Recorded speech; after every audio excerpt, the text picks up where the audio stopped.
हमारा देश में कुछ दिन तक चाय पे चर्चा चलता था, आजकल गाय पर चर्चा चलता है।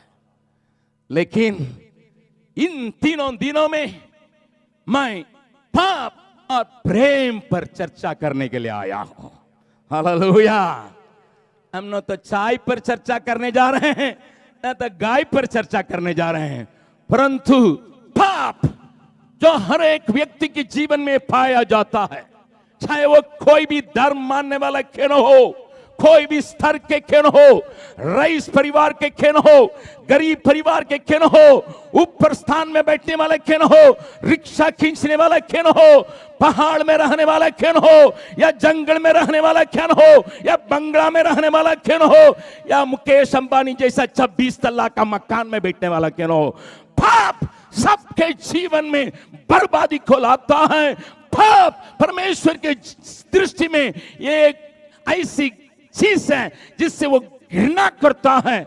इसके बारे में चर्चा की आवश्यकता है, क्योंकि ये गोरे हो, काले हो, पीले हो, सबके जीवन में, चाहे किसी भी देश के क्यों न हो, उनके जीवन में भी इसके साथ वे संघर्ष करते रहते हैं। और साथ ही साथ मैं पाप जो मनुष्य को नरक की ओर ले जाता है, उसके ऊपर कह के अंत नहीं करने के लिए चाहता हूं। उस पाप की जगत में मेरा प्रभु ने कितना प्रेम दिखाया, उस प्रेम को भी मैं चर्चा करने के लिए आया हूं। इसलिए आज और कल और परसों मैं तीनों दिन इस पाप के बारे में मेरा बाइबल क्या बतलाती है, उससे मैं आपसे बातचीत करने के लिए चाहता हूं। आप शायद अवगत है, विश्वासी लोग और अन्य लोग जो मेरे आवाज को सुनते हैं, चाहे आप कोई भी क्यों न हो, कोई भी मत मानने वाला क्यों न हो, कोई भी पर्व मानने वाला क्यों न हो, कोई भी मजहब के क्यों न हो, कोई परिवार के क्यों न हो, थोड़ा बहुत आपके बारे में भी मैं बातचीत कर रहा हूं। अगर आप आके कहेंगे अरे हमारे बारे में क्यों बोलते हैं, आप ही के लिए मैं बोलने के लिए आया हूं। जैसा हमारा पास्टर जाय ने बताया, इनको टुकड़ा टुकड़ा कर दीजिएगा। इस मसीह का प्रेम को हम दुनिया के आखिरी मन तक सुनाने के लिए हमको प्रभु ने ठहराया। इसलिए आपके बोलने के लिए, आपसे बातचीत करने के लिए आए हैं।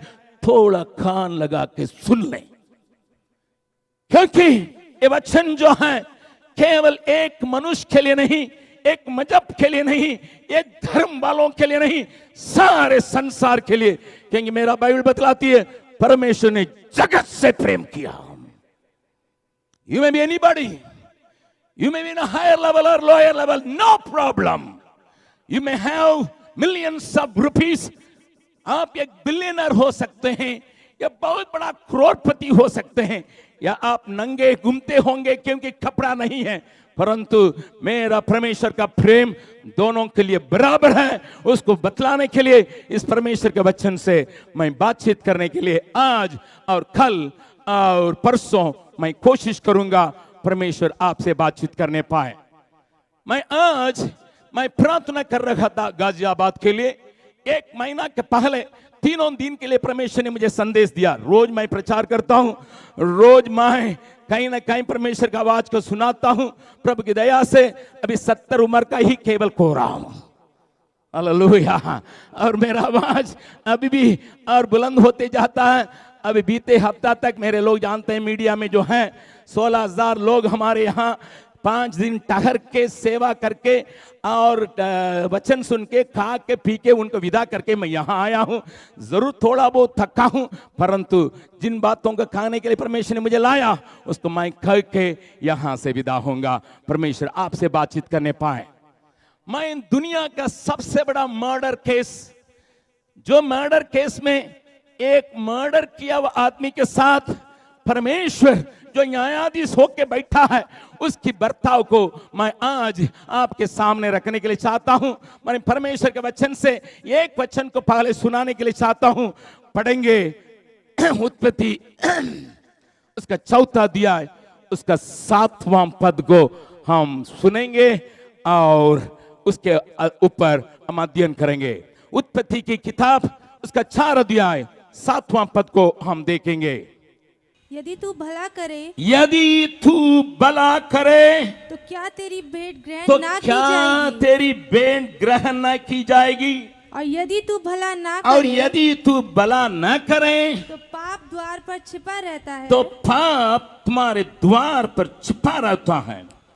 हाँ, और उसकी लालसा और उसकी लालसा तेरी ओर होगी, तेरी ओर होगी, और तुझे उस पर प्रभुता करनी है। प्रभुता करनी है। प्यारो, मेरी बात को थोड़ा ध्यान से सुनिएगा। जब परमेश्वर ने मेरा वचन के अनुसार मानव जाति को सृष्टि किया, आदम और हव्वा को सृष्टि किया, उसकी कहानी विस्तार रूप में बाइबल के अंतर्गत में ही दिया गया है। उनको दो बेटे हुए, एक का नाम कैन, दूसरे का नाम एबेल।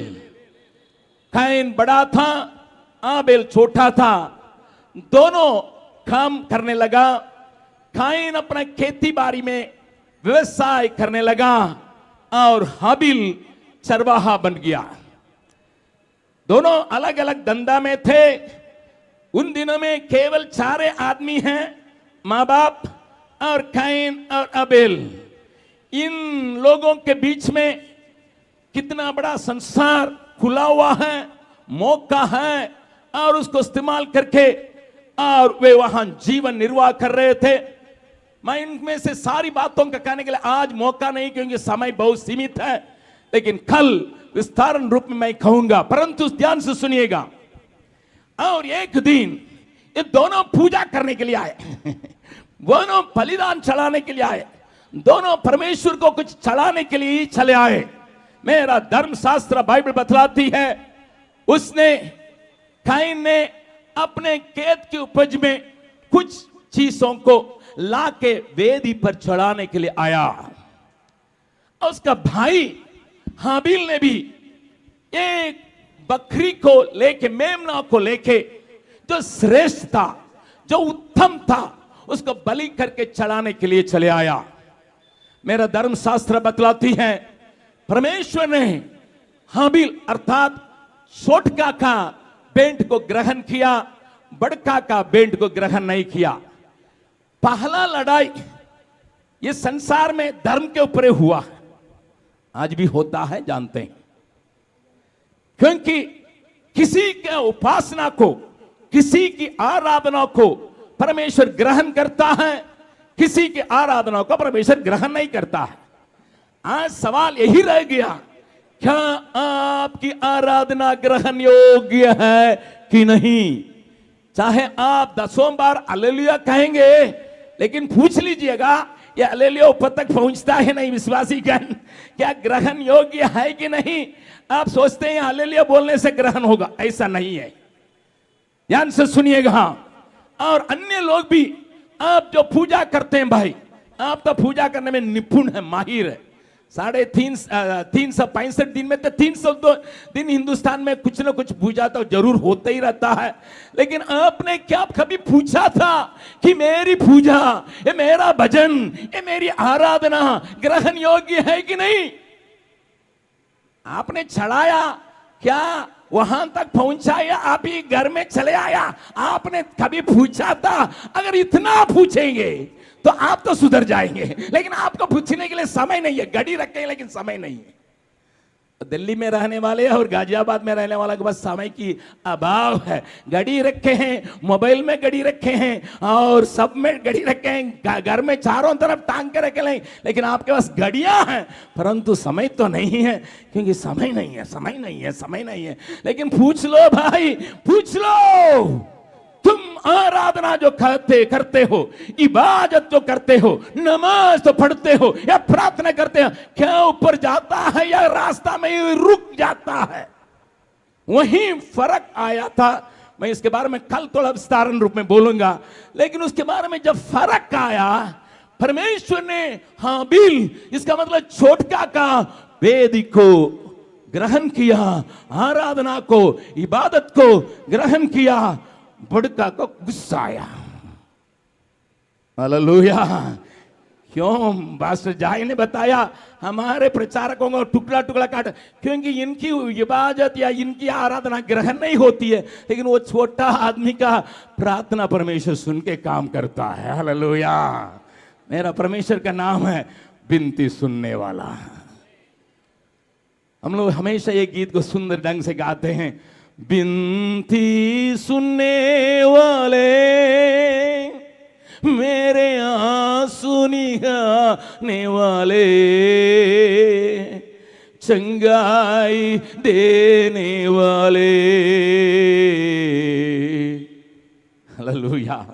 मेरा प्रभु न केवल तुम्हारा दुखों को देखता है, न केवल दुखों को जानता है, तुम्हारा विनती जब मुंह से निकलता है वो देखता है क्या हृदय से निकलता है, तो उसको देखता है, वो सुनने वाला परमेश्वर है। विश्वास करने वाला ताली बजा के परमेश्वर को धन्यवाद करें। We have a God who answers prayer. We have a God who has ears to listen to your prayer. आपका परमेश्वर जिसके बारे में मैं प्रचार करता हूं वो कान रखे, न सुनने वाला नहीं, सुनने वाला परमेश्वर है। हालेलुया। मेरी बात को थोड़ा ध्यान से सुनिएगा। जब उसकी प्रार्थना को, उसकी इबादत को, उसकी आराधना को परमेश्वर ने ग्रहण किया, कैन से सहा नहीं जाता था। और मेरा बाइबल बतलाती है उसके उस अध्याय में 6वां पद को पढ़िएगा, 6 पद। तब यहोवा ने कैन से कहा, तब यहोवा ने कैन से कहा, तू क्यों क्रोधित हुआ? तुम क्यों क्रोधित हुआ? और तेरे मुंह पर उदासी क्यों छा गई है? उदासी क्यों छा गई है? सुनिए, उसने सोचा हम तो आराधना किए हैं, मैं ही पहला वेदी को बड़ा बनाया हूं, मेरा भाई तो मेरा बात देखा देखी में किया है, लेकिन इसको परमेश्वर ने ग्रहण कर लिया और मुझको छोड़ दिया। क्यों? जब उसने इसको देखा और उसको क्रोधित होके और उसके मन में उदास चले आया। लिसन सर, मनुष्य आज क्यों दुखित है? क्यों उदासी उसके चेहरा में छाई हुई है? क्यों उदास के साथ घूम रहा है? पैसा है, बहुत कुछ है, लेकिन उदास उदास उदास रहता है, क्योंकि उसका मालूम है भीतर कुछ है। अंग्रेजी में कहते हैं the face is the index of mind. हमारा हाथ की हालत को ही हमारा चेहरा दिखाता है, इसलिए यहाँ भीतर कुछ है, इसलिए बाहर दिखाई पड़ता है। और उसने सोचा कोई देखा नहीं है, माँ बाप तो देखा नहीं है, भीतर का क्रोध को कौन देख सकता है? मेरा भाई नहीं देख सकता है, मेरा पड़ोसी नहीं देख सकता है, मेरे माँ बाप को समझ में आता। लेकिन भैया भूलना नहीं, तुम्हें देखने हारा परमेश्वर एक है, वो हमारा उदास को भी देखता है, वो नहीं चाहता तुम उदास रहे। That is why he came down. My God never wanted you to be in sadness. मेरा परमेश्वर नहीं चाहता है कोई व्यक्ति उदास 6 बजने वाला घड़ी के सामने लंबे मुंह लटका के चले। कोई विश्वासियों को भी देखें यीशु मसीह की आराधना करें, धन्यवाद प्रभु, हालेलुया। अरे भैया हालेलुया, अपना बोझ प्रभु पर डाल, हालेलुया, अपना बोझ प्रभु पर डाल। प्रभु नहीं चाहता है, that is the beauty of my Savior. He never wanted anybody to cry. मेरा परमेश्वर किसी को रोते देखने के लिए नहीं चाहता, मेरा परमेश्वर किसी को उदासी के साथ रखने के लिए नहीं चाहता। परमेश्वर ने देखा मेरा आराधना करने के लिए आया था, लेकिन उसको पता नहीं है किस प्रकार आराधना करना है। उसने अपने समझ को लेके आराधना करने के लिए आया, अपने उपज में से कुछ दे के फूल चढ़ा देंगे, फल चढ़ा देंगे, जल चढ़ा देंगे, खुश होगा करके वो अपनी समझ में आके चढ़ाया था, लेकिन उसका पता नहीं है मैं किस चीज को पसंद करता हूं। फ्रेंड्स सुनिए, आज आपकी आराधना आपके विचार से निकली हुई अगर हो, परमेश्वर के ग्रहण नहीं हो सकता है। परमेश्वर की मनसा के अनुसार आराधना करने वालों को ही परमेश्वर ढूंढता है। मेरा धर्मशास्त्र बाइबल बतलाती है, इब्रानियों 11 अध्याय 4 पद में ये परमेश्वर के वचन में हाबिल की क्यों परमेश्वर ने ग्रहण किया।